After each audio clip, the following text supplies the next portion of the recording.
Hello everyone and welcome to GPVWC's coverage of the GPVWC Super League French Grand Prix for 2013. My name is Simon Smith, thank you very much for coming to join us here, and as ever I'm never alone. Tonight I've got Monsieur Ollie Woods alongside me. Good evening Ollie, how are you doing? Bonsoir, I can't even say French words, bienvenue. Yeah, I'm not too bad, thank you. Yeah, that's a good start. I'm sure it's going to get even better from here. Stay tuned. Mon bloody Dieu is all I'm going to say to that. Mais oui. I've already been, thanks. Got Mr. Melhuish as ever on cameras extraordinaire, bringing you all the pixelated joy of this broadcast. And just counting down to the end of the warm-up after what was quite possibly the tightest qualification that we've seen, or I've certainly seen for a very long time. The top 9 covered by a quarter of a second. It was that close. And I think we're in for a treat today, even if the drivers aren't particularly taking to this track very well. Well, indeed, yeah. I mean, we've got championship stalwarts such as Lee Morris and Lucas Euler down in 8th and 9th. Well, 9th and 8th, sorry. But you don't expect to see that anywhere. And you've got Jim Priestess on pole and Torrent. Be interesting to see what happens there, really. And there's a few drivers with grid penalties as well. So yeah, it's looking to be a really good race. I mean, we've got a track that kind of the drivers have been a bit up in arms about. Actually, it's been interesting to see the reactions. Really, I mean, you've got some good corners on here. You've got some really fast, hot, tough chicanes. And then you've got the odd hairpin, which is not so easy to brake for once you've been flying through the quick chicanes. But all in all, it's a decent track. Yeah, I think it's got a certain quality to it and a certain challenge to it. And I don't know, as a sim racer, you may have some favourite tracks or some non-favourite tracks, but you're a sim racer and you enjoy the sport as a whole. So the amount of people that I've seen bitching and moaning about. Attention grid, all non-essential personnel leave the grid now. Yes, clear off the grid, everyone. Just to finish off that point, as a sim racer, you should enjoy your sim racing craft no matter what kind of tracks you go to. Obviously, you're going to get a certain amount of joy out of your favourite ones. Even a track that you not necessarily have high up your Christmas list, you're still going to go out there and give it your all regardless anyway. That's very true. I mean, at the end of the day, tracks like this, which, let's face it, we don't see every day because they're quite short. Yeah, it's good. It's good practice. It's good to get yourself challenged on them, if you ask me. I mean, we see so many downforce heavy tracks now with the introduction of all the Tilka drones, as they're known. It's really good to be somewhere where it's actually quite a short, sharp lap and there's real contrast. Absolutely, gradient for King. The skies are very grey as we set off on the formation lap for the 70-lap French Grand Prix, and it's Jim Paresis that's on pole for Torrent Motorsports. He'll be delighted for that, the Greek driver. Alongside him is Alex Cooper for Simcraft Midnight Motorsport. Third is Lewis Redshaw for Hawkeye. I believe that's his best of the season so far. With Sven de Vries for Nordzone in 4th position. With Ruud Heesterbeek 5 for Nijo, making 5 different constructors in the top 5 places, and I think that's quite key going forward for this race. 6th is Lucas Euler, our championship leader currently at the moment, just behind his main rival. Then it's Lee Morris down in 7th for Kerno. Again, just so close, it was literally the flick of a coin as to whether he was 9th or 1st. Ryan Walker, excellent in 8th position. I believe that's his highest starting grid on merit as well. With Peter Kaza 9 for Torrent. Tom van der Voort, frustrated down in 10th position, but he really was just a snapshot away from the rest. Jason Muscat was 11 for Red Archer, with 12th Jordan Weeks after a penalty, dropping 5 places. Then 13th we have Agent in the Red Archer. 14th, Adam Rouse, the first, and I think possibly the only driver on the prime tyre today. Then Harley Hamnet is 15th in the ST racing car. 16th, Phoenix F1, Kieran Ryan. 17th, Boyd Bryson, the other Phoenix. 18th, Vinon Moodley. 19th, Timu Toiga had a bit of an off in qualifying and missed most of the session. Mark Fuller, 20th for ST. Mark Stanton, 21st for Constant again. I think he had an off somewhere early on in the session. Then Kenny Lybeer for Kerno in 22nd, making a brilliant return to the league. And then Christoph Liechtenstein last in 23rd. We are a constant down, I believe, and we've no more Halcyon either because they've left us. Yes, Scott Bennett had a crash to desktop and hasn't rejoined for the actual race itself. Lee Morris is actually saying, and he's chatted on the formation lap, that can he reboot his PC? My FPS is terrible. Unfortunately, we don't restart once it's off and away everywhere. Someone is is Lee Morris there at the very, very back of the grid, so he must have come to a stop and then is just retaking his grid slot now, carefully working his way through. That's harder than it seems. I made a mash of it when it was at Spa last week, but he's in place and the lights are coming on. the French Grand Prix for 2013 GPVWC Super League is off and away. Paris away well, as is Cooper, but Heasterbeek is having a blast through and is right up into second. Euler's blasted through too. Cooper is being swamped down to 4.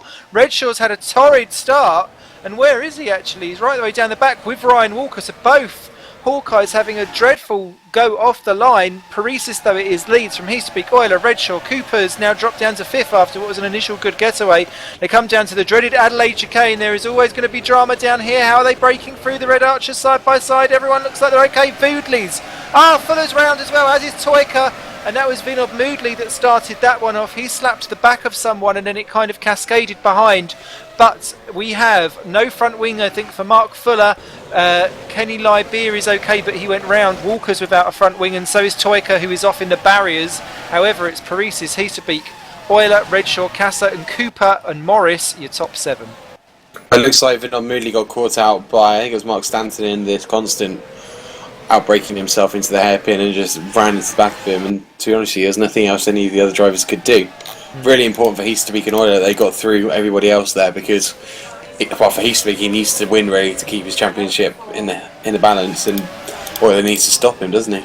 Absolutely. Lap 1 completed, and it's Paresis with a 6/10 advantage over Heasterbeek, with Euler and Redshaw all over the back of him as they come into turn 1. That's not an overtaking place. You need to rejudge that one. Changes actually going through turns 1 and 2 was Tom Vandervoort, gets overtaken by Jordan Weeks into turn 1, and Kieran Ryan's just ran off onto the gravel through 2, and that's going to allow Muscat through, I think. But down into the hairpin, is everyone okay? Casa nearly tapping the back of Redshaw. Such a tight braking line, and Muscat goes through on the Phoenix driver of Kieran Ryan for 12th and 13th. So there was a swap there, and there was a swap further back too, but everyone's safely through. Into the pits then was Ryan Walker and Timu Toyka, who's in the barrier, who's still yet to make it back, missing a front and rear wing, and that could be problems because they're coming around to lap him already.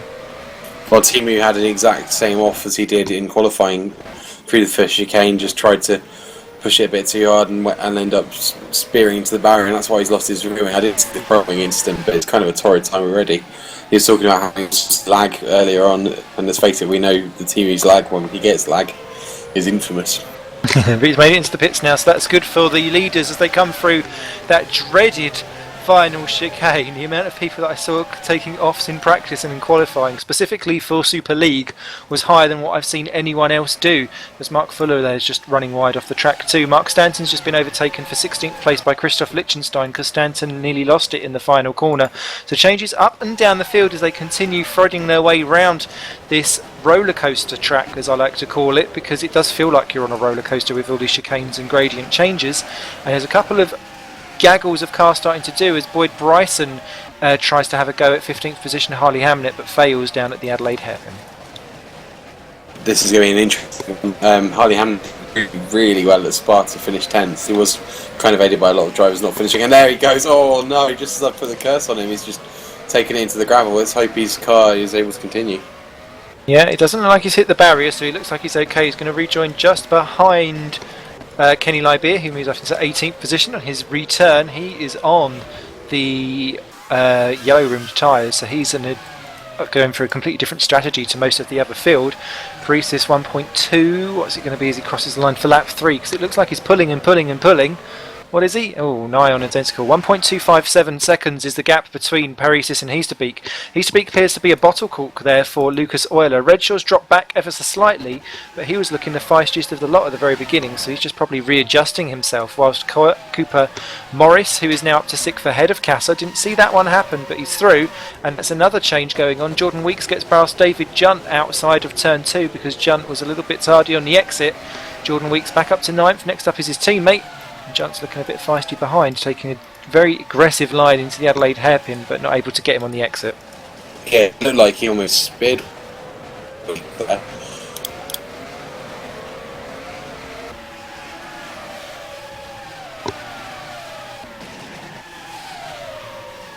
Worth pointing out as well, actually, that Simcraft Midnight Motorsport have got a special livery on for this race. They've got 50 races today, I think it is. Congratulations to them. Let's face it, most of us don't make it past 10, let alone 50.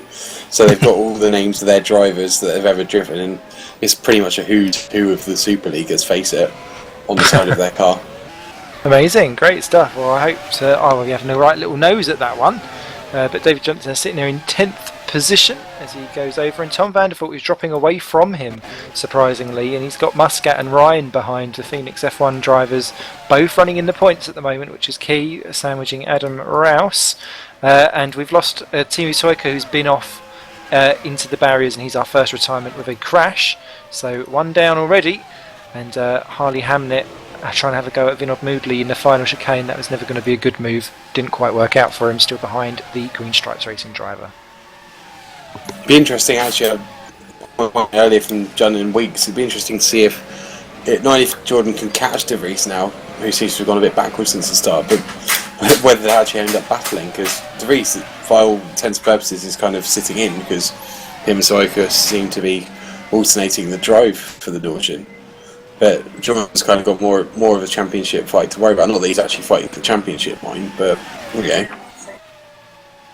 Yeah, interesting. I don't quite see the advantage of swapping drivers everywhere. As Tom Vandervoort's off in 13th position, down to 14th now, and it's that dreaded second chicane and then the corner after it. I think it is, because a lot of drivers have said that they have really, really struggled around there. Indeed it is. So yeah, he's looking a bit deep into the final couple of corners too, but he's recovered for 15th position ahead of Christoph Lichtenstein, so he's clinging on to the final points paying position. But Tom, already frustrated coming into the race after a disappointing qualifying, maybe just letting the emotions get the better of him. His Oilers on for Heasterbeek down at he's gone in too deep there. Heasterbeek does the switcheroo and gets himself back up into second position. Great recovery there by Heasterbeek. Opportunistic lunge there by Euler, but that worked a treat, and if he can just get it stopped that little bit earlier, that could very well place him in good stead for second place. And that's the first real lunge that we've seen from the leading quintet going on, and this is all planning to have the Paresis 1.8 clear now as Mark Stanton retires with a crash 2 from 21st position. Yeah, it's not like Euler to dive down the inside, is it? I think Paresis won't mind too much, because he just has to keep going. The other two are going to end up cancelling each other out, and then Paresis away with it. In terms of Tom Vandervoort's accident earlier, I think that corner is pretty tough, even in the Formula Challenge. You can down and break exactly the right moment and try and cover it through the chicane. You ended up either going really slowly or just bouncing over the gravel. And on that gravel, there's kind of a little lip, a little cape where you just kind of bounce. And I'm guessing that's probably worse than the fast Superleague car, especially with the kind of brittle wings that they've got. Yeah. It's somewhere which I personally struggled with when I was driving even the slower cars, and what we're starting to see now is this top 9 that was so dominant in the qualifying session have pulled away, and then it's the Red Archers leading the rest of the pack through. But we've got Paresis there as Vinod Moodley has now crashed out as well, so we're down to just 20 runners and riders remaining already, only on lap 7 of 70, so only at 10% distance, and we've lost more than 10% of the drivers involved in this race. Paresis with 1.6, he's to be eating into his advantage for the first time this race. Then you've got Euler, Redshaw, Cooper, Morris, Kasser, and then De Vries and Jordan Weeks, who are actually the closer of the two, and Weeks has gone into that. Oh, he's round! I could see that one happening. Did he tap De Vries? No, but that was so close. That could have been a Norge Zone disaster there. He again clipped that curb that you were just talking about, and it sends you just too fast, hurtling into that corner, and you can't do anything but just swap ends. Through goes Junt, Muscat and Ryan. Weeks rejoins in 12th with Adam Rouse breathing down his neck. Well, he's going to be cursing that, and he was almost on pole for about 10 minutes of the session earlier, and he's looking good, but mistakes aren't what you need. It's what took out Vinod Moodley as well. Looking back at the replay, he just caught himself on that, went over the hairpin, and lost not only a front wing but a wheel. This track the gravel tracks are horrible. They don't slow you down enough. Going, so if you hit that and the wall after you hit the gravel track much, it's going to be either race over or certainly lengthy repair. I love a challenge as Kasser nearly loses it down into the 180. That was a bizarre little wiggle going on here. The cars do seem to be so on edge because you take and you take and you take from the curbs and from the ability to try and straight line the chicanes, because one corner very much leads into the next, which is why it's such a challenge. And Kasser nearly losing it there in 7th position, keeps it all together. He is Mr. Cool, so I'll be very surprised if he is one that does spin it all around. He is very much the points master man. Sven de Vries also made an earlier slight error which has dropped him slightly off the back of Kasser, so that's helped him. And it'll help Lee Morris because he's now not having to focus so much behind but actually ahead of him. And it's going to be very much about a pressure game between these top 8 now. They're now at 8. It's like some kind of elimination event as they keep going round. 20 runners and riders still remain. Sounds like Agatha Christie novel to me, and then there were none. Is that the one I'm thinking of? What was I going to say? I'll come back to me in a minute. Ah, okay. You can look all confused. There's Jordan Weeks there goes. He takes a completely different line into turns 1 and 2, which helped him out earlier on. But actually, that only allowed Rouse to have a go at him for 12th and 13th position. It's clear now, so that's all good. Settling into the rhythms. What would you say strategy-wise now that they're starting to get into a rhythm? 2 stop, 3? I'd probably go 3. I mean, the tyre deg, from what I found in the one race most complete Formula Challenge, wasn't as bad as some of the other tracks, despite some of the really fast downforcey corners. But you'd probably go 3 just to be on the safe side, I'd suggest. There may be a couple of 2s. I doubt there's going to be as many 2s as we saw at the Spa race last time out. Yeah, and just talking on the tyres actually, Adam Rouse is on the yellow-rimmed compound, and so is Christoph Lichtenstein, and those are the only 2 who started on those tyres that are left and going. So we'll look forward to seeing exactly how that plays out for those 2, especially with Rouse because he's still running in the points at the moment. Lichtenstein just outside it, 3 seconds off the back of Bryson, and yeah, look at the wave from 2nd down to 8th position, starting to really get into a nice little train now. And the French Grand Prix was notorious for not necessarily having the best amount of racing on track, but I think that actually once the tyres really start to wear and you start to just lose that little bit of cooperation from the tyres, that actually you'll start to see odd little mistakes, and it's going to be that actually causes the places moving as opposed to pure overtaking. As Heasterbeek there a bit tardy on the exit of 180, and look at the way how Euler's just able to suck up onto the back but nowhere to go into this corner. Well, indeed, who needs Kers and DRS when you've got the racing that we've got here? I mean, Yes. This is going to be more of a attrition race than Spa was. We saw people making mistakes left, right and centre around Spa, especially I even saw Pat Casa making a mistake at Spa, which you don't expect very much. I think it's really a hard. This is the point I was going to make about 5 minutes ago.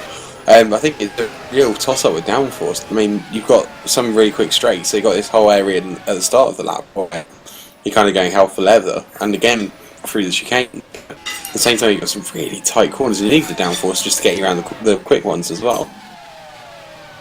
Yeah, definitely. It's very much a compromise of 2 extreme opposites, as Heasterbeek again there just being able to hold off Euler and Redshaw ever closer. Then it's Cooper, Morris, Casa, De Vries slightly back now after a couple of going in deeps into the Adelaide. Junt's not far behind. He's broken away from Muscat now. 3 seconds a gap between those. And look at Kieran Ryan having a go at Jordan Weeks, 11 and 12th position. Ryan retakes the position that Weeks took down into turn 1. Side by side in the exit. Weeks is going to get it squeezed out. Ryan's on the outside. Weeks got the inside for the chicane. This is not designed for 2x2. Weeks gets it for now. Does he keep it on the exit? He's run out right to the edge of the circuit. Yes, he does. Jordan Weeks up into 11th position, 17.8 seconds off the lead so far. He has got speed in that car, and it's speed that we've not seen from Weeks all season long. And I think he'll be so annoyed with himself, as you said, that actually he caused himself an error, and he's going to do it again. Oh no, just about held it together. He's clipping the grass on the exit of that second chicane, and that is going to, well, it's going to do him dry by the end of this race, I'm sure of it. Well, I have a feeling you might be right on that one. I mean, we know that Jordan is quick, but it's the consistency that's a problem. Try saying that fast. He's got the pace. We've seen that in the Supercar races and to a certain extent in the Super League, but he just needs to kind of keep working at actually managing to complete a race distance, because that's where he falls apart, really. I mean, that battle there, Kieran also last of the great late breakers, so that was always going to be an interesting one. But I think round here, that Crevda engine was not quite as powerful as some of the other engines, I believe. I think it's more based on fuel efficiency and pit stop strategy. That may kind of put them out a little bit on the straights. The Weeks now up into 11th place and hunting down Jason Muscat very quickly. Also a good little scrap going on between Christoph Lichtenstein and Kenny Lybeer over 16th and 17th positions. And Lybeer is actually also on those yellow rimmed tyres. It didn't show up for me earlier on. So there's 3 people that have taken a slightly different tyre strategy into this Grand Prix. So Lichtenstein and Lybeer will actually properly battling each other in terms of strategy too. Iberia appears to be the quicker of the two, but Liechtenstein seems to be a very wide green striped racing in that one. So I'll keep an eye because they're not quite in the points at the moment, but that could very well give them some juicy points towards the end. And Liberia's through because Liechtenstein's off. Again, second chicane, all goes crossed up, and not a good day there, or not a good corner for Christoph Liechtenstein. Liberia up to 16th. We're really cursing them here today, aren't we? We're doing well. Let's just shush it. With all of this advent of everyone deciding to stream every single angle from their car live, feeling a bit redundant as Weeks goes for Muscat, dive bombing in. My goodness me, how did he get that car stopped? Muscat yoinks him on the exit, and he'll keep Weeks to the outside this time round. Muscat stays to the middle, he's pushing right away across side by side. Weeks cuts right across. There was no prisoners going to be taken there. It was either going to be I'll have 10th or you'll have my rear wing splattered all over your cheeky old chops. And yeah, Weeks up into 10th, committed and bold, but it paid off for him there. Top 10 now, and just 4 seconds off of the fellow Red Archer of David Junt. You can see him pushing those curves still. It's just one. He's got to be really careful it doesn't sucker him in and send him spewing across the centre of the track, really, or even worse into the barrier. But it's good to see Jordan with kind of smoke coming out of his ears, true grit in his eye. Grit in his eyes. That's probably not a really good simile, is it? Or metaphor? No, I would get an eye wash. I've got glaucomas. Not great. Rouse and Tom Vandervoort were closing up quite nicely as well, 13th and 14th, so that'll be worthwhile. As the old little trolley train that's going on behind Rude Heasterbeek for 2nd, 3rd, 4th, 5th, 6th and 7th continues on. Casa not quite onto the back of it. It's 1.7 off of Morris at the moment. But again, they're all a bit stalematey because when you get into that kind of train effort, you really have to consider exactly where you're going to place your car, because if you're going to take a dive bomb stab in, you're not potentially going to lose the place that you've just gained, but there's other people that can just abuse you on the exit, specifically of the Adelaide hairpin, I'm thinking. Well, yeah, you've got to watch out for the dirty air. No, it's one of those last great debates in GPVWC with the R&D. A lot of people think, is the dirty air actually worth it? In this case, when you've got 5 guys separated by only a couple of seconds, yes, it is, because otherwise you're going to be losing downforce. You're going to be struggling to brake in time to actually make the corner without taking somebody out. And I suppose that's one way of making your place up, but it's not going to help you in the long run. Redshaw quite close to Euler. Is he going to think of anything? No, he took a different line round the Estoril turn, but not able to do anything of it. So evenly matched and so close. Can't really do anything about it. Something's gone on with Tom Vandervoort because he's lost out to Bryson somewhere along the line. Oh, he's off! Tom Vandervoort's off in Estoril and up, nearly upside down. He's lost his front wing and he's out. He's out and he's left the game immediately. He's had enough. Now I'm wondering, he's very, very slow on the exit of the chicane. Has he hit it? Yeah, he hit the final chicane. And then obviously has gone into Estoril and just lost the car altogether because it's an absolute crab machine. And well, what a terrible end to what has been an unhappy day for Tom Vandervoort and the Nijo racer. He's spitting feathers. We know that he hates being down there in the lower echelons of the grid when it happens, and we just don't expect it from him. You know, we expect him to be there or thereabouts in the top 5, usually 5th to be fair. But yeah, surprising really there that he just kind of gave up really, didn't he? Yeah, that car looking a wee bit stuck. Harley Hamnet and Christoph Liechtenstein battling now over the 15th and 16th positions, and there's a change because Jordan Weeks is in the pits.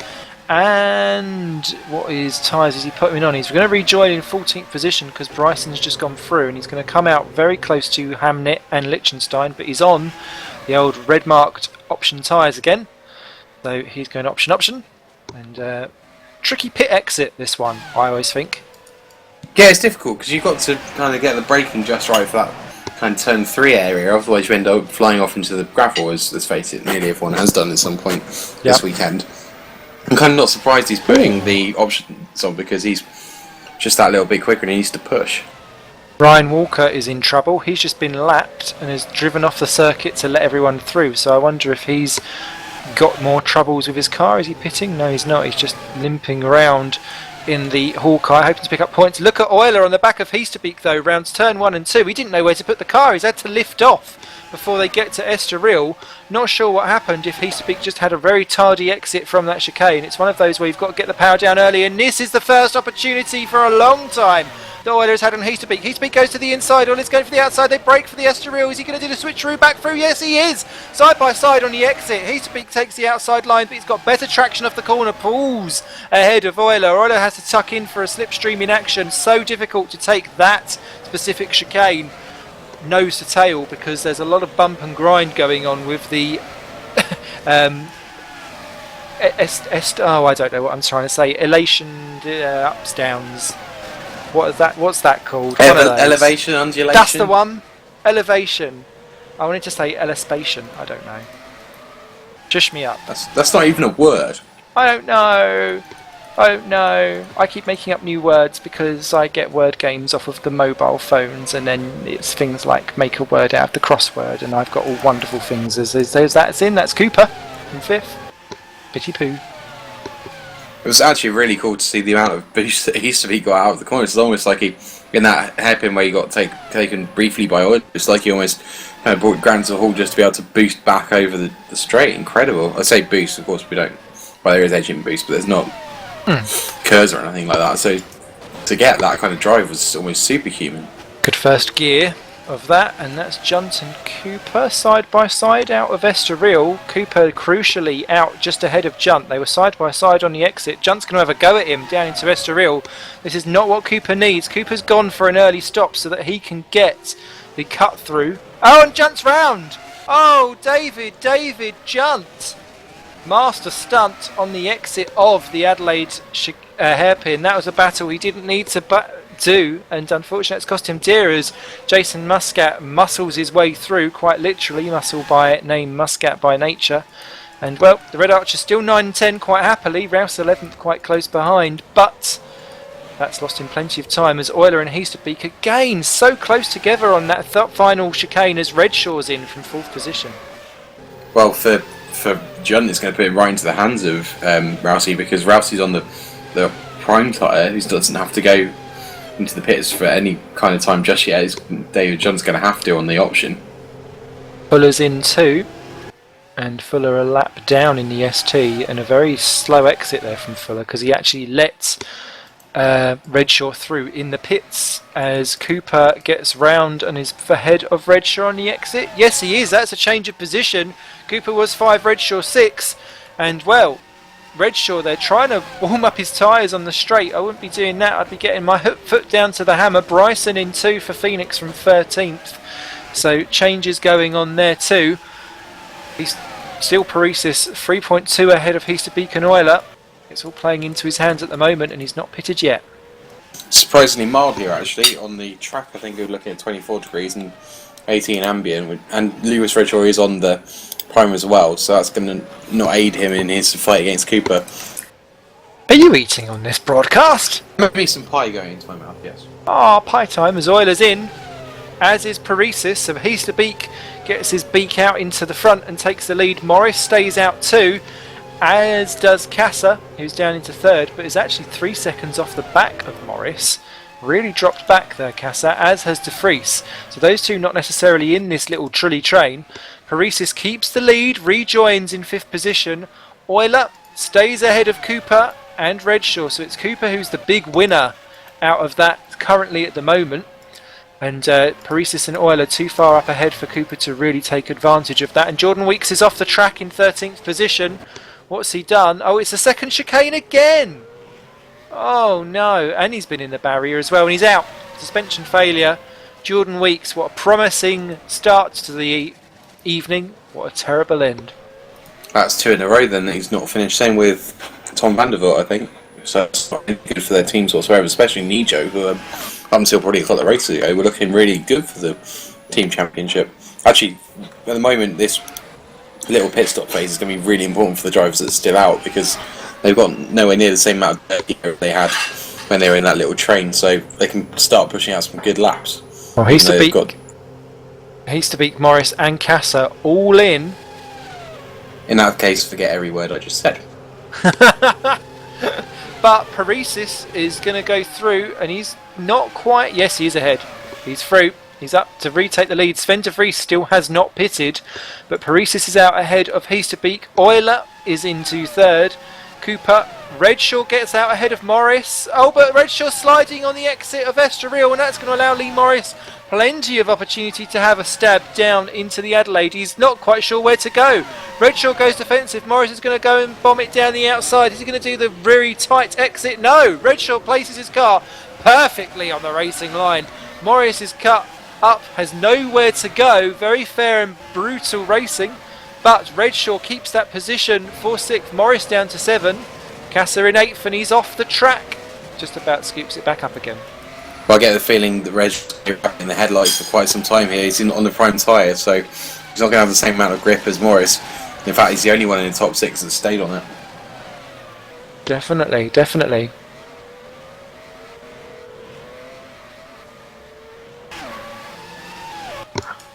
Sven de Vries in this lap. He's the last one to come in of the leading lot. And he will tumble down the field. Again, they're all having to get round Ryan Walker, who has not pitted because he's slightly out of sequence in that Hawkeye racing car, so he's having problems. And Sven de Vries rejoins in 8th position, very much on his own at the moment. Kasser has gained on him long term, and Kasser in fact has actually caught a little bit back up to the rest of that top 6 gaggle. And the gap between Paresis and Heasterbeek was 3.2 before the pit stop phase. It's now 1.9. So net loss for Paresis, but still very much in control of this race. And he's been knocking on the door of a victory or two as Mr. Jimmy Boy. Maybe it's about time it swung his way. It'd be good to see him. I mean, we know how great he is. He absolutely waltzed it in the Formula Challenge last year. In fact, the biggest winner here, I think, is really Heasterbeek. Look how much of an advantage he's got over Lucas Euler compared to when they first went round. Yeah, there's a couple of seconds gap. Good spot there, Ollie, with your Mr. Pie. And Redshaw's under attack from Morris. Morris goes through. Redshaw does the cutback. He's on a different set of tyres. He's gone for the yellow rimmed. Morris is on the option tyres. And what that means is Morris is desperate to get through as Walker goes through and they're into the final corner. Is he going to do it? Oh my goodness me, how they've not collected each other. That is superb driving by Redshaw and Morris as they come out from the final chicane. And you can see Redshaw dropping back 6.7. The gap between him and Cooper is already 2.4. And Redshaw's gone wide again. Oh, Morris goes through. Is Redshaw going to try to do the cutback for Estoril? Fantastic racing by these two side by side out of the exit. Down the straight they go. Redshaw's going to have to go in for a little bit of another slipstreaming action as they come for the Adelaide hairpin. He's later on the brakes. Morris keeps it in. Is he going to have much better traction on the exit? Yes, he is. And absolutely blasts past Redshaw. And that is how you go racing. Fantastic. Really, really interesting battle because you've got, on one hand, you've got Redshaw who hasn't got the grip because of the prime tyres, but he's got the engine. That potential engine is much quicker than the Crafter engine inside the Kernauer, as far as I'm aware. And then you've got Morris, who clearly has the grip, but hasn't got as much of the speed, so that's why they keep closing back up to each other. Interestingly, Euler and Cooper are battling it with each other as well. That's not something that you expect to see every single day. Morris now yet to pull away particularly from Redshaw, but you can kind of see that it's probably inevitable as Redshaw goes absolutely diving into that final couple of corners, desperate to try and make some kind of impact and get that place back. But one feels that once the cork is popped. Oh dear, it's all going on the brain there. So yeah, last night all over again. Once Morris is not with Lee Morris, once he's up into 5th position and let loose, that he will pull away, and you can start to see actually that he's already pulling out a little bit of daylight, half a second.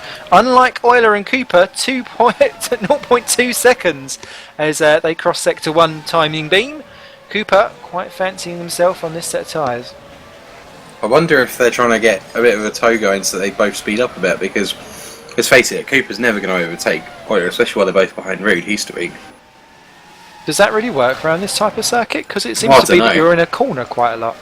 Yeah, I wouldn't have thought it worked too well, to be honest. I'm not sure why they'd do it. Let's face it, it's midnight. They are the great strategists of our time, but you wouldn't expect Cooper. In fact, he is kind of a bit back further, I think, now. You would expect that Cooper would hold station because Lucas Oil needs all the points he can get at the moment. Definitely, Morris and Redshaw still 0.8 of a second, the gap between those. And I expect whoever the strategist of Midnight Motorsports is to have a Gandalf beard, because they are that sagey. The run through of the order then, lap 25 of 70. Jim Paresis leads by 1.8 seconds. 1/10 has been chopped away from Heasterbeek. Euler is third for Midnight Motorsport. Cooper sitting pretty in fourth position, guarding like a pit bull. Fifth is Lee Morris for Kernow. And Lewis Redshaw still not dropped off the back of him for Hawkeye. The gap between those is now back to half a second, and the gap between those two tyre compounds is about half a second per lap from what I've been told. Kasser in 7th position for Torrent Motorsport, then Sven de Vries in 8th, he's 13 seconds off the leader. Jason Muscat and David Junt 9 and 10, celebrating their 50th Grand Prix for Red Archer in the top 10, both of them. Adam Rouse 11th for Woods Racing, ahead of a double Phoenix F1 point scoring positions. Kieran Ryan ahead of Boyd Bryson, 12 seconds between them. Kenny Lybeer in the points on his return to GPVWC Super League, so he'll be delighted with that if that can keep going. He has been into the pits because he's swapped over now to the Red Rooms option tyres. Harley Hamnet has 2, and he's in 15th for ST, looking to keep his point scoring going. Christoph Lichtenstein is the last unlapped runner in 16th place for Green Stripes, and then 1 lap down is Mark Fuller and Ryan Walker, who's off the track and in the barriers. Oh my goodness me, has he lost a wheel? That looked quite fatal. He'd got it all wrong into the second chicane again. Drama for the Scot. Talk about race of attrition. This is impossible. You have to really watch yourself on that chicane. And there we go. Walker's retired as well. 17 left. Oh dear. I think this might be a betting man's one to see how many make it home. This is the kind of racing that I like because I don't go fast enough to crash particularly heavily unless someone rams into me, and therefore I can survive quite well as Boyd Bryson takes a rather unusual line in the final chicane but gets away with it. 17 remain. How many do you think will make it to the end, Ollie? Let's go with 14. I wanted to say that. Oh, I'll agree with you. There we go. Commentatory agree, which means it won't happen. Yeah, it'll be 13 now, won't it? Evil. Unlucky for some. The field's starting to spread out ever so slightly. Cooper not quite so glued to the rear end of Lucas Euler at the moment. 0.8 the gap between them, which is probably good, because if Euler was to have a uncharacteristic mistake, or Cooper was and was to run slightly dodgy in that final second chicane, you actually gain speed if you get it wrong, so you could actually clip the car in front, and that would be a disaster for the team. Yeah, definitely not what you want on your 50th Grand Prix. No. Sorry, 50th Grand Prix for Midnight Motorsport. Sorry, not Red Archer. Ignore me from earlier. It's been a crazy day. Wouldn't be surprised if Red Archer are about there, though. Were they 2010 as well? Quite possibly. I don't know. Well, that'll be one for the statisticians. You can tweet us at Zatorimon or at Ollie Woods. Aww. Bless. So, any particular surprises or anything that's hit you so far? Barriers, I think. That's the one thing that's hit me so far. Surprised at how many top level drivers have clonked it, to be honest. Van der Voort, Walker. You know, these guys race week in, week out, and it's amazing they still make mistakes like that. I'm not saying, of course, they're being stupid. I'm just saying it's clearly a really, really tough track. Yeah, and maybe it's actually not so much the hatred of the track, maybe it's the hatred of the difficulty of it that is scaring the drivers into submission as they continue round. No big, huge, titanic scrapperoos going on at the moment. So I'm going to ask you a question of if someone was considering an entry for being a 13th team, because now that we've lost Halcyon, what would you give as tips as a team owner? Firstly, don't expect to win in your first year unless you happen to have aliens on your side, for example, Torrent. Yeah, our first year. In fact, we did win in our first year, so I can't even say that. Right, can I just interrupt for a quick second? Boyd Bryson has just spun in the second last corner, and that's allowed Kenny Lybeer up to 13th position. So yeah, ignore me when I say that you don't expect to win, because we managed to win 2 in our first year. That was a totally freak accident, if I'm honest. That was a driver deciding to sub in for a driver that never turned up, who was his teammate elsewhere. And they won both 2 races, much to the anger of everybody else in the league at that point, saying we were cheating. Anyway, It's come a long way in the last 10 years. You have to remember I was here in 2004. Aw. Anyway, things to expect. Well, yeah, do your best in terms of getting drivers, but also be prepared to kind of blood new ones, because there's always going to be someone on the grid that's not winning, because there has to be. That's how sport works. And if you can blood a new driver in ready for him to be ridiculously good the next year, then so much the better. As well as that, be prudent with your finances. Ask advice from people that have been there. So, the managers that have been around a while, commentators, that kind of people.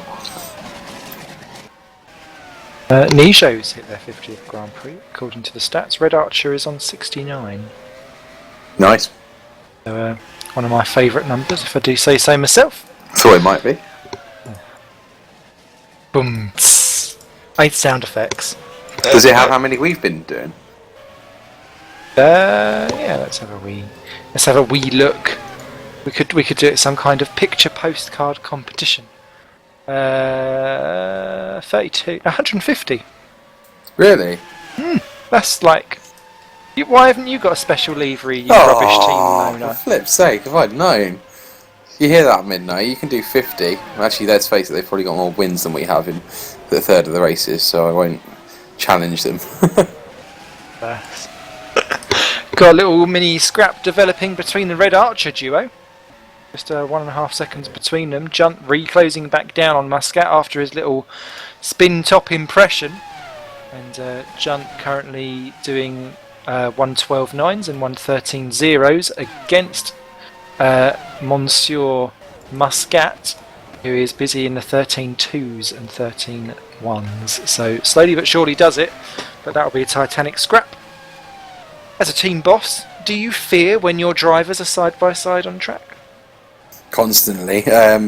You'd hope that they'd have enough nous on them to, especially if they've been working together for a long time, to actually not crash into each other, because that kind of it ruins the whole point of team racing. It ruins the whole races themselves as well. But when you've got drivers that either don't like each other or haven't really worked together for a while, that can happen. Say you've got people like, I don't know, De Vries and Weeks, for example, who haven't driven together much because De Vries is new to the team. If they don't know how each other races, even if they're the best of friends, one could nip up the other side and cause all sorts of hell. And even with TeamSpeak and people probably shouting multi-21 at each other these days, that still can happen. Good old multi-21. Sounds like a vitamin supplement that went horribly wrong. There's Euler and Cooper were quite close to each other. Has Cooper made a mistake somewhere along the line? He's dropped. They were half a second apart, and now he's not. So I wonder if Cooper's ran wide in the first of those 2 chicanes. Don't know if you noticed, sorry to interrupt you, but Liechtenstein just got out. Morris is out. Morris is out. Liechtenstein went over the chicane, almost took out Easterbeek and the other leaders. Well, Morris has arrived oh my goodness. Oh, Liechtenstein has crashed into Lee Morris. Oh my goodness me. Liechtenstein went round in the first chicane. Morris, unsighted, just goes into it and just smashes clean into the side of him because poor old Liechtenstein's busy crossing the track still from his own accident. What awful, terrible luck for Morris and for Liechtenstein too. But Lee Morris, who was very much keeping up with the Joneses and looking still threatening as Redshaw pops into the pits, the first of the leaders in for a second stop. Oh dear, Mr. Morris, unfortunately that broadcast would have come to a slightly premature end. I imagine there'll be some choice words out on air. I was going to say it's slightly foul-mouthed then. I can expect him to come in soon. I'm pretty sure he's going to be pretty angry at that. I mean, Christoph, to be fair, yeah, he was broken. He probably shouldn't have tried to stray across the track. I don't know if he was even looking at his radar, expecting a car to come, but Lee wouldn't have been able to see him in time at all. Horrible accident. Good, but yeah, parts absolutely flying everywhere. No safety car. Obviously, Redshaw rejoined from his pit stop in 9th. Crucially, 2 seconds behind the battling Red Archers, and that could very well ruin what has been a fantastic race for him so far because they're going longer. So that will be interesting to see as Paresis is coming round to lap the ST driver of Harley Hamnet, who gets out of the way and is on the grass. Don't spin it. No, he's good. It does happen though, those freak kind of accidents. It's such a shame. Having caused one myself not too long ago, it's so easy to be able to justify what you did in the heat of the moment, and then when you look back at it afterwards you go, my god, obviously I was conceived through anal sex because that was a pile of shit that I just done. Yeah, I don't actually think I've ever done anything really that stupid, not in a proper way. Certainly on McGann's and just messing around I've done incredibly stupid things, but I suppose the way you test it, isn't it? You try not to make the stupid mistakes in the big races. Christoph Lichtenstein's just popped in to say that his PC switched to desktop, so that's why he'd gone off. So that's a shame. Kenny Liberier in the pits for him in 14th position he'll be as Hamnet goes up into 13th. So Christoph completely unsighted. Poor guy. We didn't make you out to be absolutely nuts. It looked like you'd already had your accident though by the time that had all happened. So real shame there, and collection of events can turn against you. What a shame. I mean, you know what they say, motorsport is dangerous. And that kind of proved it there, sadly. Hopefully they'll both be back and no love will be lost. Never mind. Well, Liechtenstein, he is a very experienced gentleman, isn't he? Been kicking around for a wee while. Indeed, I think he's a Super Cup champion, isn't he? Back in the day. I think he may be a Super League champion. No, he's not a Super League champion, I know that much. His team finished second last year, mostly thanks to the exploits of one Dave Smith. But his team's only been in this league for 2 years, actually. He's been knocking around for a good few since the online era. And he's given me a hug as well. Aww. In real life? In real life, yeah. We met at the GPVWC day last year in Solihull. Of course, this year it's a bit more upmarket, if you could say, out in Amsterdam. But we met, and the first thing he said was he wanted a hug that he'd been asking me for the past however long since he said we were going to meet. And he got the hug. It was nice. And then he went off and spoke German to David Jump for the rest of the day. Well, you got the hug. That was all that matters. It was a good moment. Framed. Paresis, 3 seconds now clear of Heasterbeek on lap 35. Half distance now on laps of 70 laps, obviously. Bibbing, even my maths can cope with that one. Still 3 seconds though clear of Heasterbeek, Euler and Cooper. 6 and 10 seconds back now. Cooper really dropping off. He's had a couple of mistakes there. Kassa in 5th position is further 4 back. Vries is further 4 seconds back in 6th. Then we've got the Muscat, Junt, Redshaw and Rouse. Little collection gaggle. They're separated by 6 seconds, those 4 drivers. Redshaw's the odd one out because he's pitted, but he's not catching those Red Archers. He's actually falling away, and I find that fascinating because he's on new tyres and you'd expect him to be rampantly running up to the back of those Red Archers. Then the Phoenixes are now 11th and 12th, and that could be an absolutely scintillating points haul for those, because it's only been really recently that Phoenix have been gracing the points quite happily. As who's that in the pits? Is that Cooper in the pits? Yes, it is. Or is he? Yes, he is. Thank God for that. The weird camera angle makes you wonder if they've got off into the barrier or not. But he rejoins in 6th. I think we'd be expecting John to pit again soon. He actually has pitted once in lap 18, which I think was about the same as Rouse, despite Rouse being on the prime, so that didn't really work out for him. I suppose he's got it out of the way, hasn't he?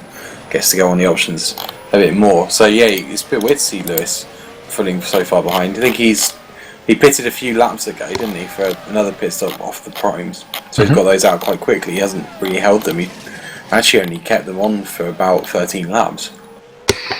Tell you what else would be great, unsung hero, Mark Fuller down in 15th position for the ST Racing team. He's only scored 1 point so far this year, and if he can keep going, he's on for more, and that'll be great for him and the ST team, who are currently still sitting last overall, and he has scored the only point for that team so far. So Turtles and Tortoises for the revenge and for the win of the final point at the moment. Let's keep an eye out for him.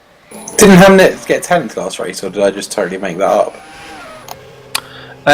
He did, but it's not actually shown up on their scoring system. I don't think they've updated that at all. That's probably why. Well, Muller the Fuller has only still got the one. He's looking at doubling him. Hamnet in the pits, actually. He's just rejoined in 14th. But certainly ST have not had a double points finish, so that will be interesting.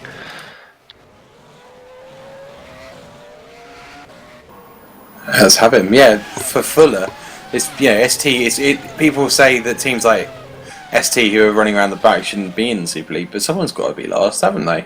Yeah, as I said earlier, I'm quite it's happy always to going feel to be last. Yeah, me too. I mean, ST have been around and they've done a good job. I mean, they've not had the best of luck really. They've had drivers hit left, right, and centre, and Mark Fuller does a great job in keeping himself driving, even when maybe he's not the quickest on the grid anymore. He was pretty good in his back in the day. I remember him getting a podium for us back about 6 years ago. But he's doing a good job to keep going, even though people are overtaking him, and to have the team there.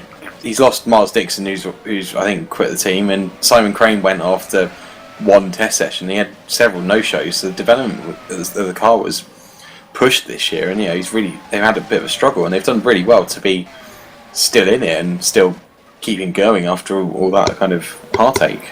Absolutely, and yes, I think the key thing is that you're right, you do have to have cars finishing last, because once the STs go, who's next? It's your Constants and your Phoenixes, and if they then give up and lose hope, who's next? All of a sudden you're looking at a Woods or a Red Archer or something like that, and then where does the line stop?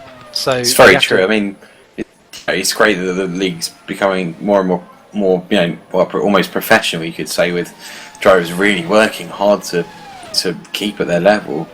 But we are at the end of the day inclusive as well, and I think Super League is the best of the best. But to have some of the guys at the bottom of the rungs who are maybe either a bit older or a bit younger and are still playing their trade and trying to get better, that's massively laudable. I'd love to be as quick as some of these guys. Absolutely, and one of the guys that is always there kicking about, as Muscat's been into the pits, as has Junt, and they've dropped down to 9 and 10, is Christoph Lichtenstein, who's had probably one of the most unfortunate accidents that I've seen in a while. Talk us through it, Christoph, because that looked quite dramatic. Well, first of all, hello, and having a decent race till that stage, but then Windows decided it's more important than R-Factor and switched to desktop. And I could still hear the game running, so I knew the game is still active. And then I braked immediately as I was in the fast chicane, and as I rejoined, I heard the nice bang, which was made as slightly hit my car. Slightly is putting it mildly. It was enormous. Lucas Oil is pitted and rejoined in 5th behind teammate Cooper, who's also pitted. 9 seconds the gap between those. But again, you were looking at points. You're battling away at the bottom rungs of the points, and what I've noticed with Green Stripes and yourself as well over the course of the season is that there was quite a big gap and things looked a little bit wobbly and woolly, and actually each race with you there's a noticeable progression throughout the season, and that must be quite heartening for you to know that actually now you're in it. Well, yeah, I think everybody is quite on the same amount of upgrades right now, so it's a matter of understanding the setup and get it to work better and better. And I feel a bit more comfortable in the car, but we still need to find some pace to get in like the top 10 or so, which would be a nice feeling. Any particular races that you're looking forward to where you think that you could really crack it and move forward? Well, it would be nice to get a top 10 at Nürburgring. If that's realistic or not, we'll have to see, but well, I think till the end of the season we will be around the lower midfield, and then I have to do my best to get a team up to pace for next season. Oh, we've lost Harley Hamnet. He's crashed out from 14th position, which will breathe you a sigh of relief for ST Racing. Paresis has been into the pits as well and has rejoined in 3rd position, crucially ahead of Sven de Vries by a whole half second, although de Vries is now battling with him, and Kasser is 3 seconds further up the road. So Paresis needs to watch this, because Heasterbeek is in clear air and he's in the pits now as he comes through. Is Kasser copying into the pits? Yes, he is. Paresis then leads. De Vries keeps going. Has Heasterbeek done enough? Because he's much closer. They're coming out side by side. Heasterbeek's getting up to temperature. Is he going to be able to do it? Because Paresis has been battling with de Vries. Is coming out behind. Sven de Vries has kept Paresis so occupied that Heasterbeek is now in the lead of this race on merit, and de Vries is now fancying to go at Paresis regardless of what's going on. Even though he's not necessarily just directly battling this, through he goes. Paresis lets him go. De Vries goes in deep. Paresis hoping to get a much better exit, slamming down the power. But that is all about traffic and pit stops and strategy and knowing exactly where you are when you come out. And Heasterbeek has judged that to perfection. Tell you what, this throws the race a bit more wide open than we thought it was going to be. I mean, Euler's still ahead in the standings, but look at that. Heasterbeek in first, Euler in fourth. This is going to be really important, this stint now. There's a pussy in the pigeons and it's got claws. And that name is Sven de Vries. He's really turned this race on its head. Heasterbeek now leads, and de Vries is not pitted. He pitted a lap later than everyone else last time. Wonder if he'll dive in this time or not. Let's see. No, he's not. He's keeping going. He's going to keep himself in on the mix. Christoph, just before you go and relax for the rest of the evenings, I'd be really interested to have your prediction for the result. Well, to be honest, I have to watch on the stream what the hell is going on at the moment. But Jim was looking quite fast, so if I would have any money, I would bet it on him. Ah, well, Christoph the betting man has front his rung of the dice. Bad luck, mate. Better luck next time, and I really hope it works out well for you and the Green Stripes Racing team. And tell your teammate to stop getting caught up in everything as well. That would be really nice. Well, it does keep us entertained, I will say that. Well, I will remind him on that. Spanked. Thank you very much, Christoph. That was Christoph Lichtenstein for Green Stripes Racing. Unfortunately, his race came to an end a few laps ago with a crash to Desky Toppy, or a minimised to desktop at least. And Paresis now, with tyres up to temperature, is having a go at the slightly weary Sven de Vries. 1.3 seconds the gap between him and Heasterbeek.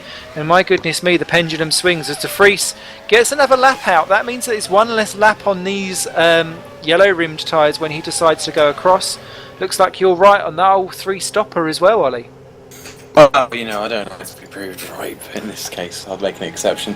Yeah, I mean, 3 stops is very quickly becoming the way for most of the races here, isn't it? I mean, when the only one I can see being a real test is going to be like Indy and Japan and all those ones, with Indianapolis to give it its full title. You've got those really tight corners in the midfield, and then suddenly trying to sustain speed around a banked curve. That I can't wait for that. That's going to be my favourite race of the year, I think. Oh yes, indeed. There is plenty action to be had for the rest of this season. I don't think I never get sim racing fatigue during the season. I get more and more excited as the year goes on, which is probably why I explode somewhere around November.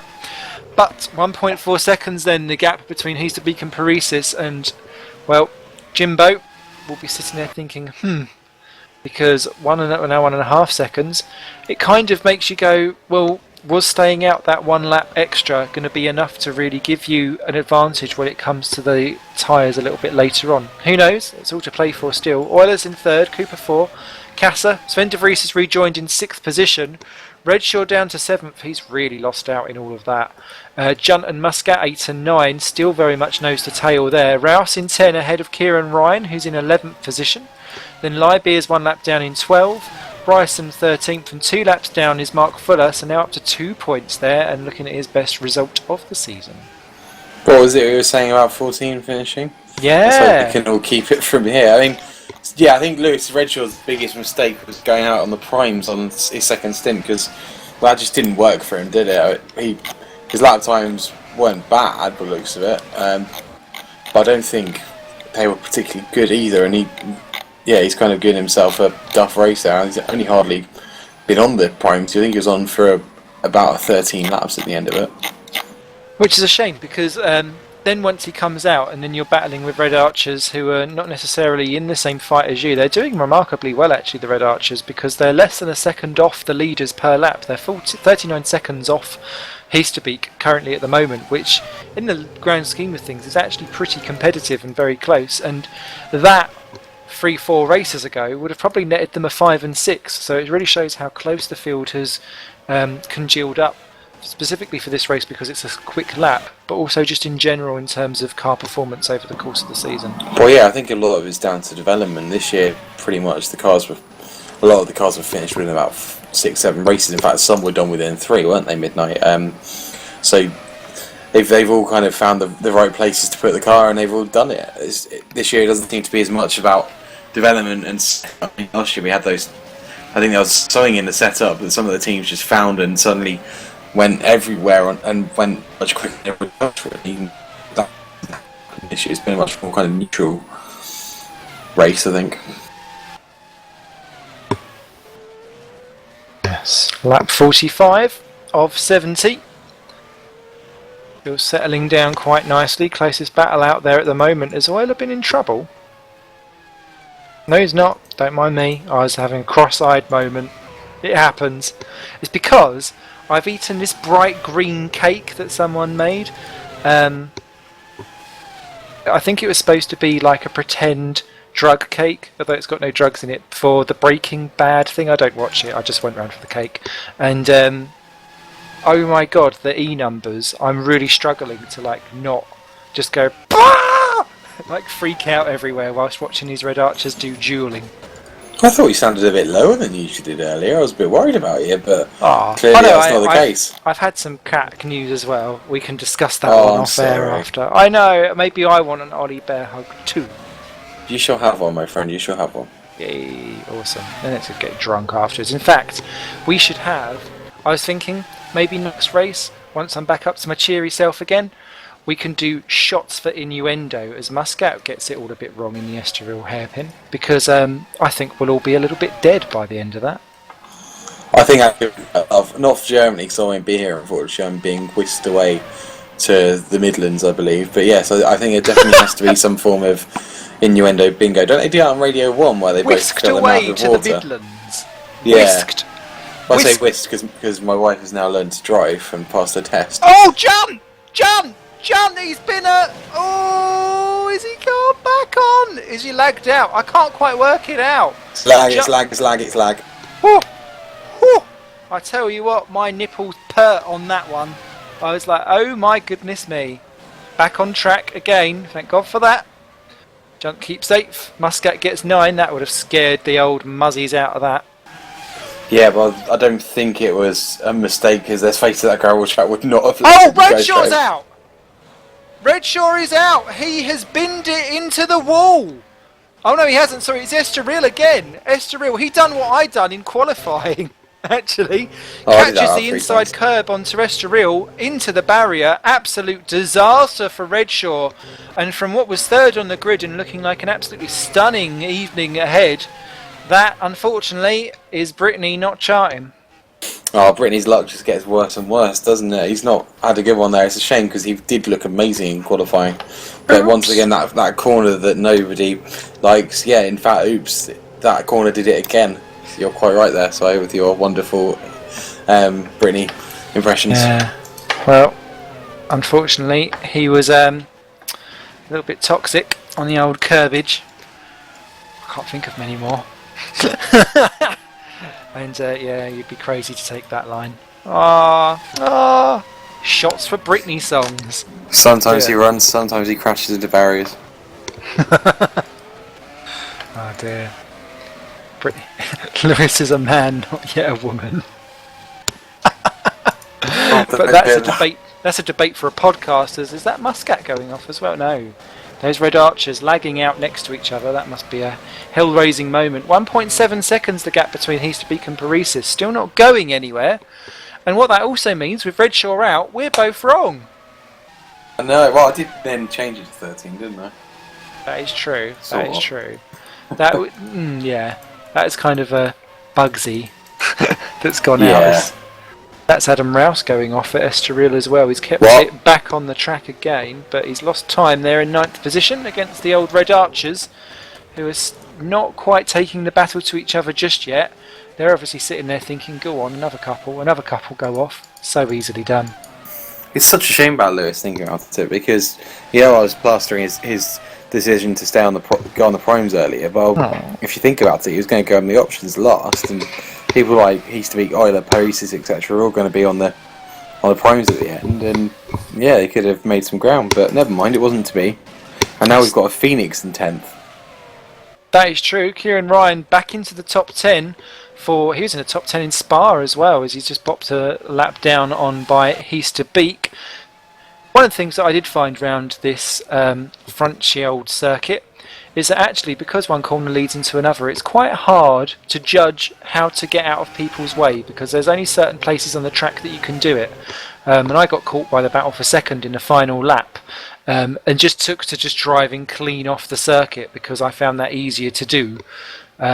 So hats off to all of the backmarkers, or the people that are being lapped so far, because you're no longer backmarkers now, for being able to deal with it in a competent, easy manner.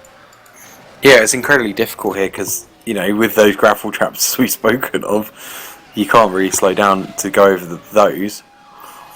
Yeah, I think they're not as difficult as Norris Ring. That's probably the worst one I've ever done. When we did the Masters there and had 40 cars trying to lap me at once, that was pretty impossible back in my keyboard days. But yeah, it's not much fun. And I know, thankfully, in the second race of Formula Challenge, I managed to duff up my start and then take a stop going to the drive-through, so I saw the writing on the wall and crashed, so didn't have to get lapped, which probably would have been a lot easier for everybody else. Boo. Well, the Britmeister is here himself, and apparently Britney Spears has songs called Trouble for Me, Quicksand, Out From Under, Over to You Now, and Oops, I Did It Again. Wow. And there is also one called Lucky, but I think actually You're a Slave for You, The Barrier. That was fantastic there. Yeah. Oh, she's got one called Gasoline as well. How did I miss that? Amazing. So, an interesting end to what was actually looking like a stunning weekend or evening of entertainment so far. Yeah, qualified third, which is fantastic. I had the set just to be on pole, just missed out. And then the race started well, and I went onto the primes on the second stint, and everyone else was on options, so it was still looking really good because I kept up with Lee and everything like that. And then when Christoph spun, I hit some suspension on the track, and that punch on my front right, which messed up my race strategy. Went back onto the options, was behind Sven, and I just took turn one way too tight, and it just went over the curb. So I don't know why I did that, but yeah, one of them things. I've done it myself. And it's so easily done because your eye is already on Estoril, and that's why you swing out to take a tighter line in, and it just it's one of those like suction pads, and then off you go like a tornado. So as the Red Archer's getting very personable into Estoril, actually, Junt and Muscat, fantastic battle. Oh, Adam Rouse is out. He's disconnected, unfortunately, and Muscat's having a go at Junt side by side, and Muscat's going to block Junt behind Boyd Bryson. Muscat goes through into 7th position, beautifully done. Junt trying to get back, but actually gets a little bit of a wiggle on the exit, not able to put the power down fully. Jason Muscat takes 7th position, swap Peru for Red Archers, and that one was coming for a long while, and I'll be surprised if that's the end of that, to be honest, because they've been nose to tail for most of the race. And you was battling with them as well, and we kind of thought that was going to put a bit of a pay to your charge up the order, but you looked not so bad coming back at Sven de Vries just before the accident. Yeah, I was catching him, and I was getting ready to start and make a pass. I was about to pit in about 5 laps and go back onto the options again because obviously my strategy was messed up, and I was just, for some reason, I don't even know why I did that. So that's the only place this whole testing session I haven't crashed the car. So it must just be one of those things. Oh dearie me. As Paresis did get up to within a second of Heasterbeek and has now dropped back a little bit, so we'll keep a wee beady eye on that one. But again, it's more progress in terms of pace and raw pace, and Ryan Walker was up there too before he had his woes too. Surely bodes well for future races. Yeah, it does. We had nailed the setup for this final sector here that you're watching now, and yeah, Oscar's done a brilliant job with the setup and just managed to get the car where it needs to be. So hopefully we can continue to do that, and maybe we'll get a podium, but I don't know when that's going to be. Well, you've got to be in it to win it, so hopefully you'll be back next year old week. Ollie, is there anything you wanted to add at all? I've realised I've been hogging these interviews because I'm all excitable. I can't think of anything that you missed, to be honest with you. Oh good, right, never really. Not really. Cut! No. I'll see you in a bit, guys. Enjoy it, your feet up, mate. Bye. Thanks. That was Lewis Redshaw, who unfortunately binned it in the entry to Estoril, and unusual accident, but actually one that I've seen A lot of people doing myself. I've managed to do it a few times in Pracky. That's left only 12. Meanwhile, if you look at the front, Reese is now pretty much within half a second of catching fast. I don't know if Frood's tyres have gone off. He's been on these tyres since lap 40, so 12 laps. It's not that much. Not at all. And Euler's closing in 2. He's down to 4.2 off the lead, and it was 4.2 between him and Paresis, so they're closing themselves all back in again. And you're right, Jimbo is certainly throwing caution to the wind as they come out from the Estoril turn, and that could be key. And who's that in the pits? That is Alex Cooper from what was 4th position. Kieran Ryan is in 2 for Phoenix from what is now 9th place, and he's going to keep 9th as well. And they're back out again. Alex Cooper behind Sven de Vries. That's got to be the last stop for Cooper, I reckon. Mm-hmm. So he's going to go all the way from here, which could actually put him probably about De Vries here. Well, of course he's going to get De Vries. He was behind Lucas, wasn't he? Silly me. Yeah, it's good. I don't think he's going to be able to make any ground over the top 3 because they're all on the same strategy. But you never know. He might be in the hunt, especially though he has kind of gone earlier than everybody else. But especially you kind of expect him to start thinking, shall I go in the pits now and get some fresh boots ready for the final push? How much do you react to other people's strategies around you, or do you to kind of say, nope, I'm running to my own, this is my battle? Well, I'm never in battles enough to have to worry about it, if I'm honest. I think, yeah, if you are in a pack kind of hunt, then it's very much a case of do as other people, because you don't want to miss out. You can always go for the split strategy with your teammate if you want to test something out and see if it works, but it's not worth trying something out of the box and it all ending badly. Absolutely, is Paresis again. Just half a second behind Monsieur Hiestebeek. A little bit of curb too much in the first chicane. That's kept him alright, but then Hiestebeek a little bit angry on the exit. So it's all swings and roundabouts, and this is going to be crucial for this final stop to see exactly where people come in and out. David Junt in from 8th position in the second of the Red Archers. That does him nicely. Boyd Bryson in 2 for Phoenix F1. They nearly collect each other in the pit lane, but we're all right for now. 6 temps now between Hiestebeek and Paresis.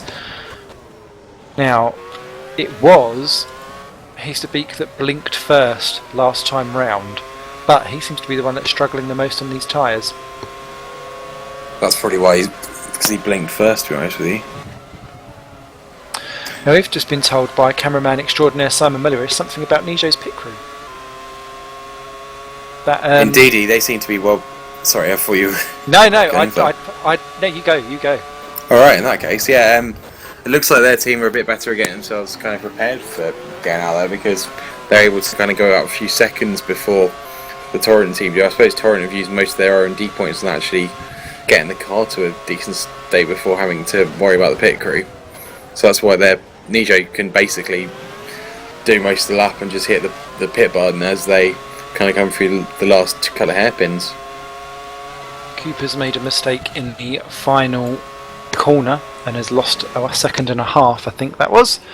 But he's recovered it nicely, but that could be key between himself and Casa.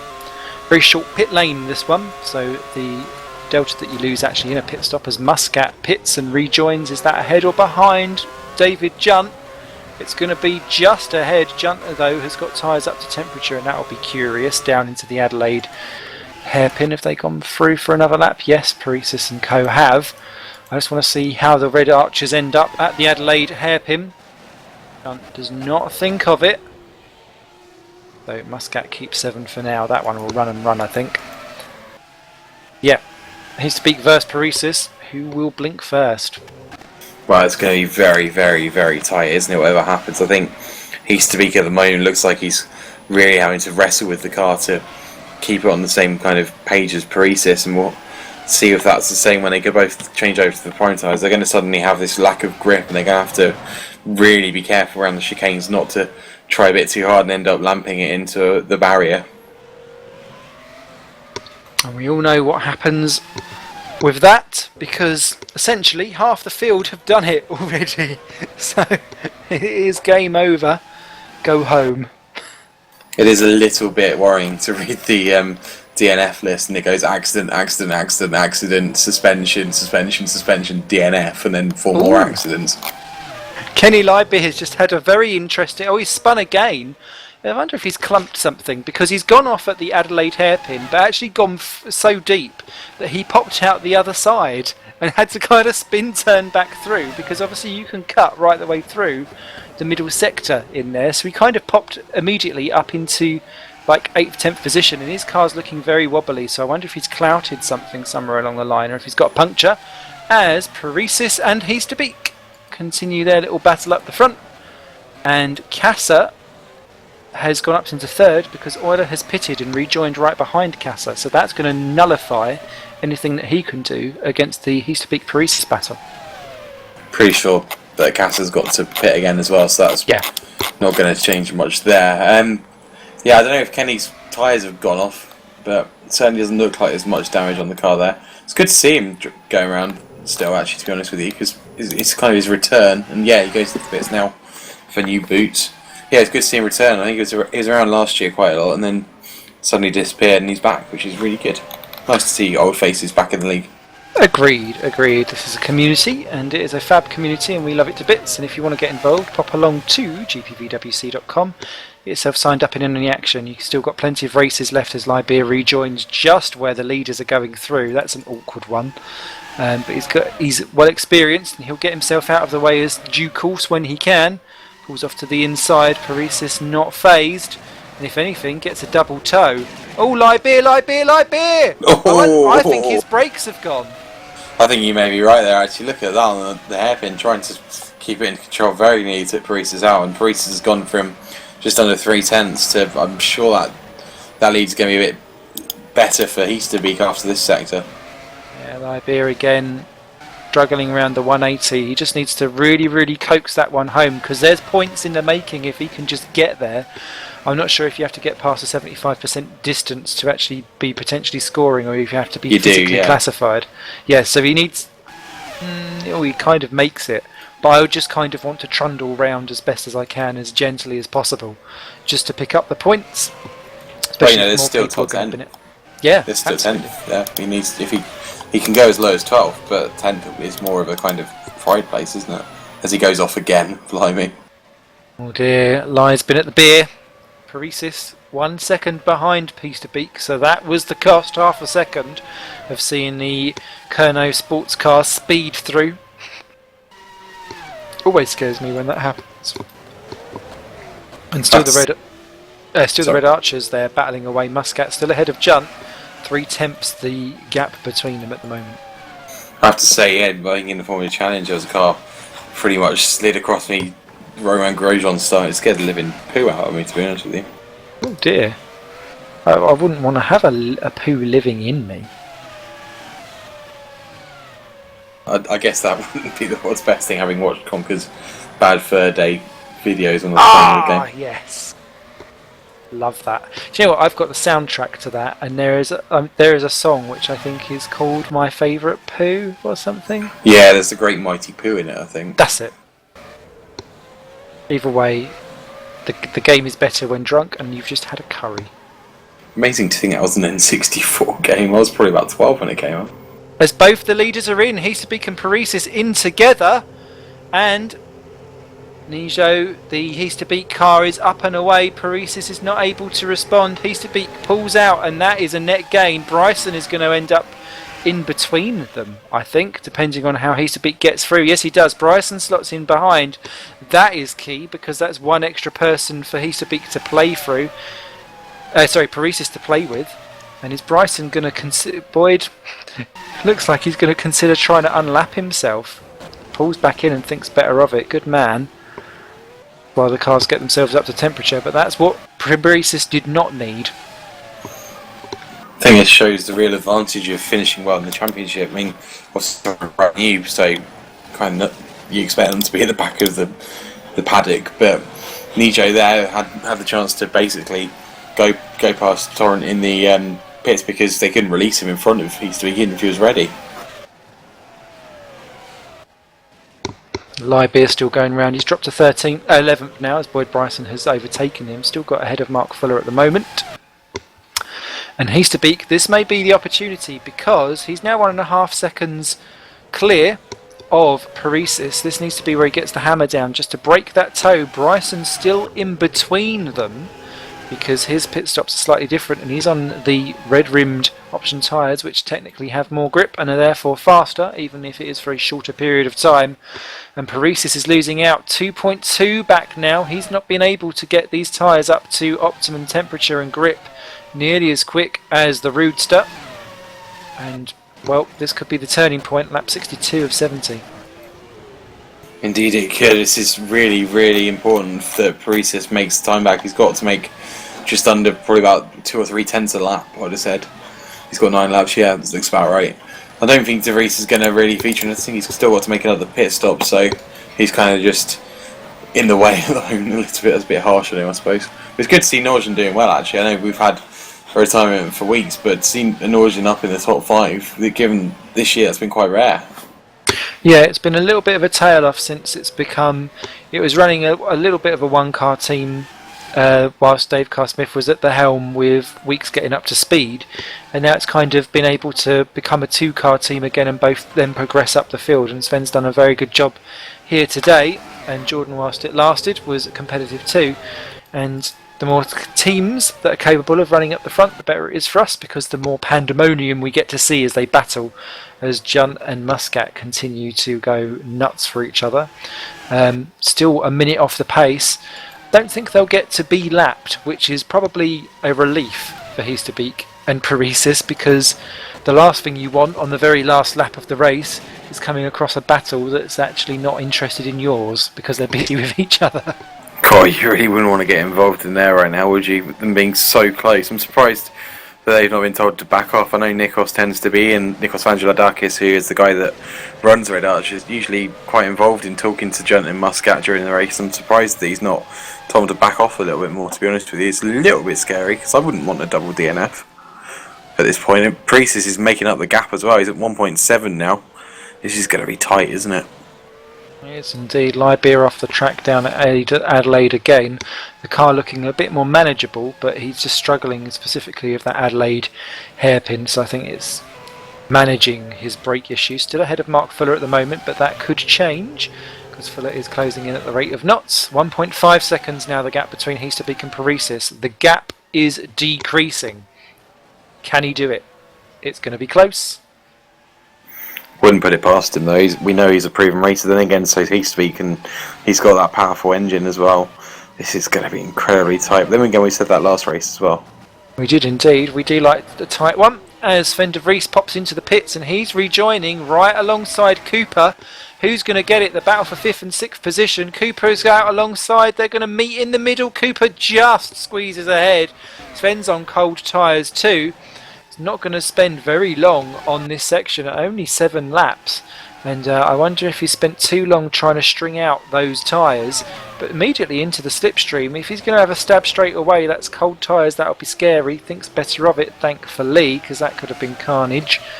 And Cooper back up into 5th, but he's behind Petter Kassa.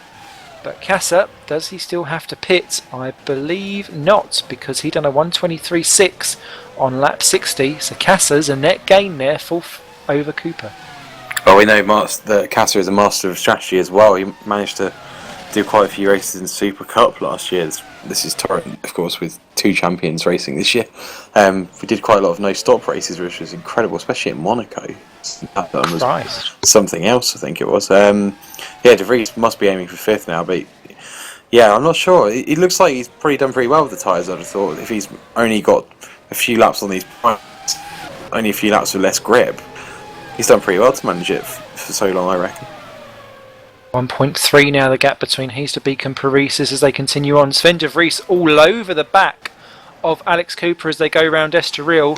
Wouldn't surprise me if he has a go. That's Kenny Libeer just behind him, who's just rejoined from another pit stop, still in 11th, but Fuller's just 25 seconds behind him. De Vries in the slipstream, pulls to the inside. What can he do on Cooper? Oh, Cooper chops him off. De Vries there keeps behind. That was very close edge of the racetrack stuff, and a wee bit rude but whether or not it's within the rules is not up to me. Cooper then nearly bins it out of the first chicane. So difficult, that one, because if you take it absolutely flying, then you risk just running out wide and catching the outside curb, which I done many a time, and I actually spun in my race doing that. De Vries looking visibly faster, but can he find a way through? 0.8 of a second the gap now between Heasterbeek and Paresis too. It is all kicking off around these last final laps. 3 classic battles going on between Heasterbeek, Paresis, Cooper and De Vries, Muscat and Junt. And Liber and Fuller will be swapping places quite soon too. Yeah, shame that Liber is still stuck with that brake problem that we think he's got. Yeah, this is a proper masterclass, isn't he? You've got Cooper, who we know is quick, though. I wouldn't be surprised if Midnight are a bit disappointed that he's fighting over 5th and 6th. And you got De Vries, who's done well in the colour races he's driven this year. Came 4th, and I think he retired at Monza as well. But we know he's quick. He can be a bit aggressive at times, but that's probably quite useful around this track. Is indeed. Liber has got round Fuller. Yes, he has. So that's up to 11th for Fuller. Dreams made true for him and ST with the scoring. Their best result of the season. Paresis now visibly in a slipstream of Heasterbeek for the lead as they go into the last couple of corners. This could make things very interesting as they go round Estoril potentially, and just 1/10.5 between Cooper and De Vries as well. So all to play for. Let's look at the leaders as they come round Estoril, because this is where Paresis takes a slightly different line and seems to be able to get a bit of a ramp and exit. Takes a much wider line around Estoril to enable him to run out slightly wider and potentially get more speed. Sucked up into the slipstream. Heasterbeek goes defensive. Paresis cuts back to the outside. Heasterbeek strike 1 there, keeps it on for now. He's got 4 laps in which to hold back this raging Greek. Can he do it or not? De Vries is in the pits. What happened there? It's like a drive-through that he's taken. Did he speed in the pits, or did he just outbrake himself? No, into the pits. I wonder if that was a speeding penalty. I'm not sure. I'll tell you when I've had a look. I'm just going to look and see if he brakes before the pits. Because he just looks to drive through. Bizarre. So Sven De Vries there has ruined that battle with Cooper. Cooper stays 5, De Vries then down to 6. All to play for the lead. There's Junt and Muscat still battling away for their 7th and 8th positions. Rampantness, and Paresis much later on the brakes into the last couple of corners. Lap 67 coming to an end of 70. Just a couple to go. Liber is in the gravel down at the final turn, but he'll get himself back out of that one if he can. 4 laps down he goes. Mark Fuller has been into the pits as well. So bizarre last minute problems going on for some of these drivers. Out from Estoril goes Heasterbeek and Paresis. Half a second between them. So close. But Paresis so visibly able to brake much later into Estoril, but just seemingly caught out because he was like, I've not actually pulled out anywhere. Heasterbeek keeps it for this lap so far, but Paresis visibly faster. Looks like Fuller was making a long overdue pit story. It looks like he's lasted about 20 something. Let's have a look, do a bit of counting. 23 laps on those tyres of his. That's pretty incredible.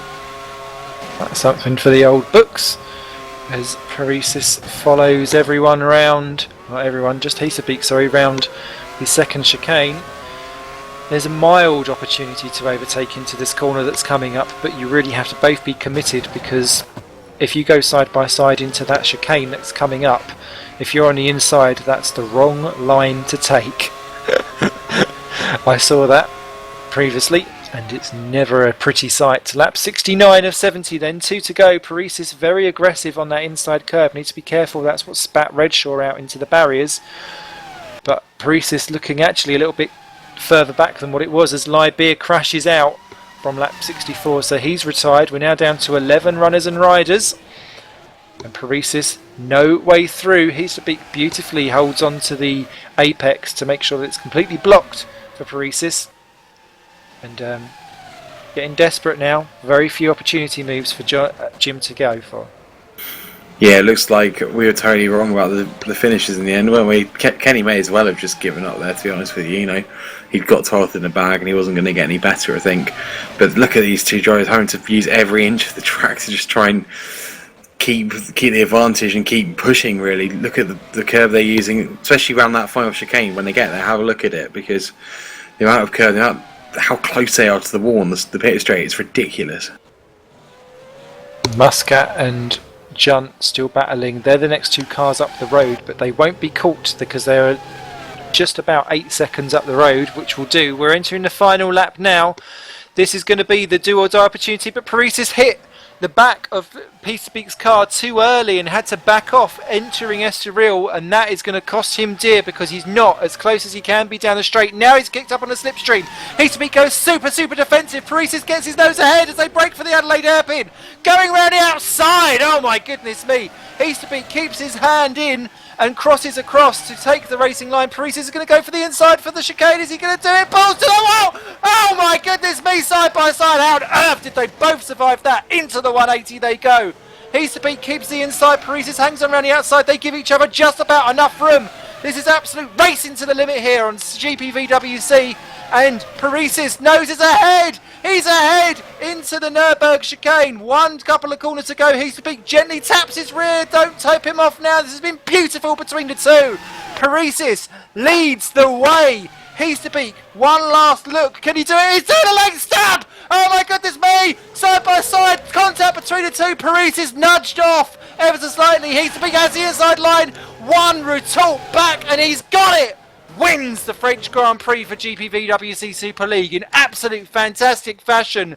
That is as close as you will ever get in sim racing. Fantastic action.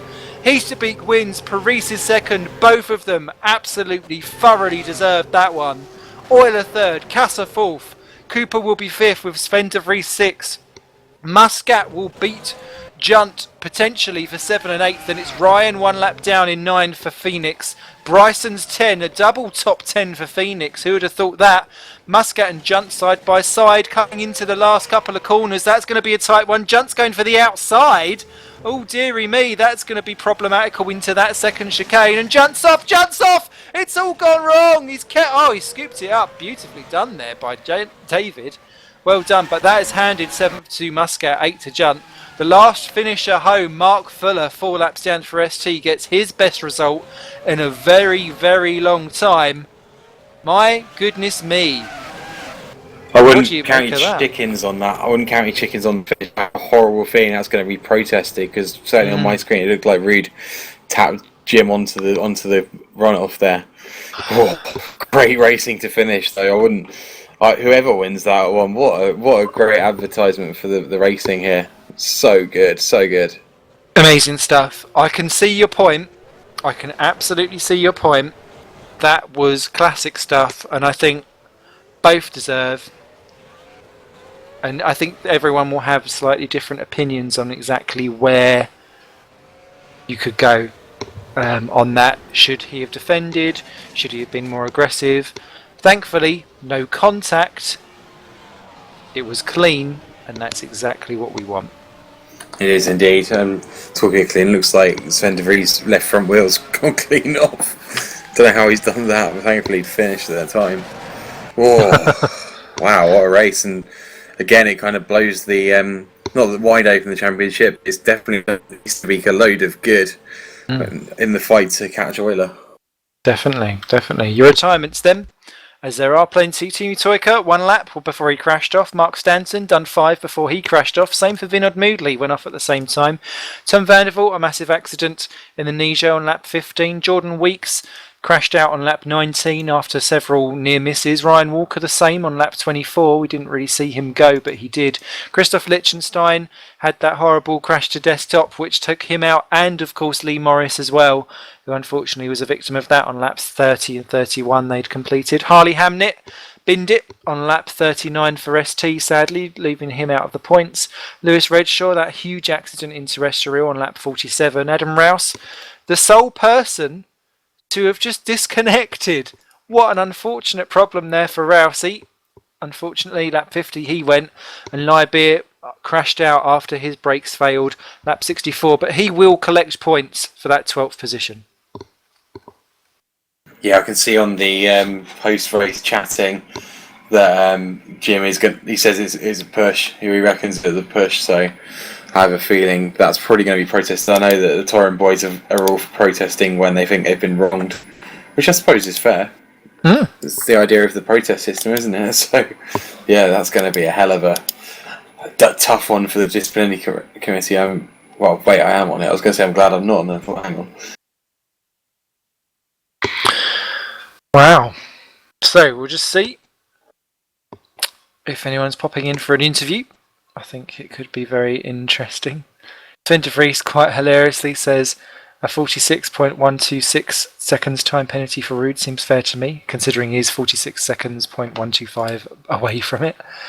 Slightly twisted there, my de Vries friend. Does that mean that he's actually called Sven Chips in French? Possibly. It's the Dutch version of Fritz. I'm not sure it is.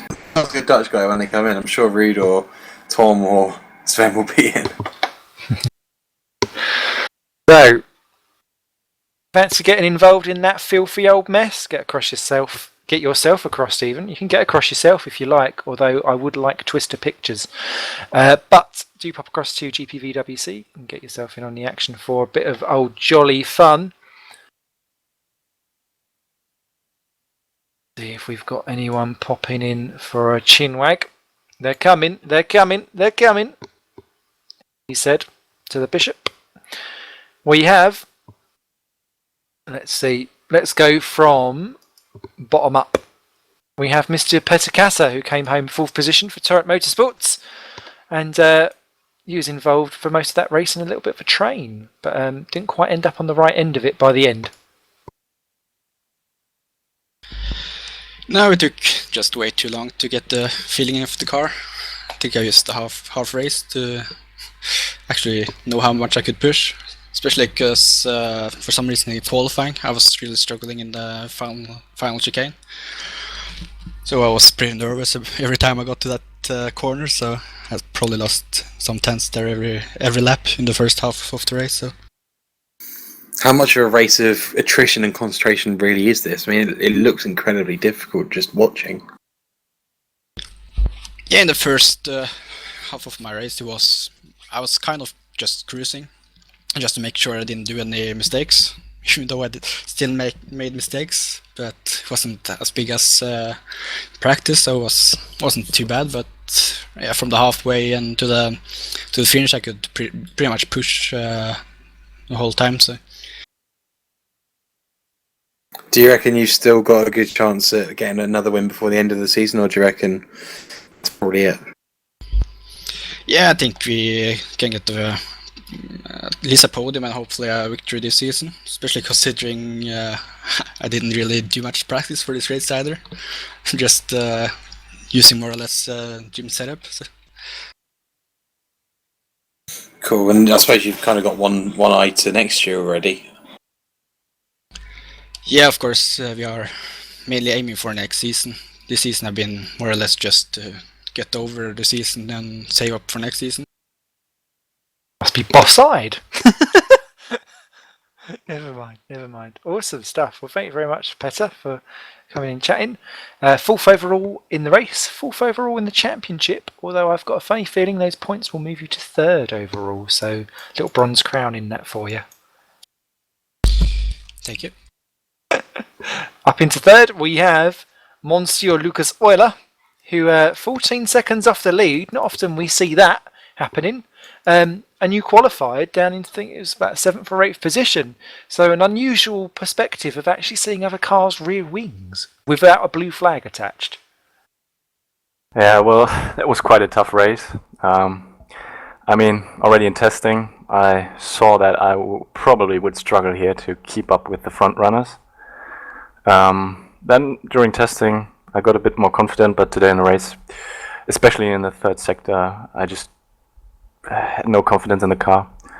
I can live with 3rd because for what it was quite good. I was cheering for Jim in the last few laps to get the win, but yeah, didn't get it quite. Strange to hear you saying that you struggle with the car. That's not something we hear every day. Has that been a kind of story of the last few races, or is that something that hopefully will be a blip and then out of the way?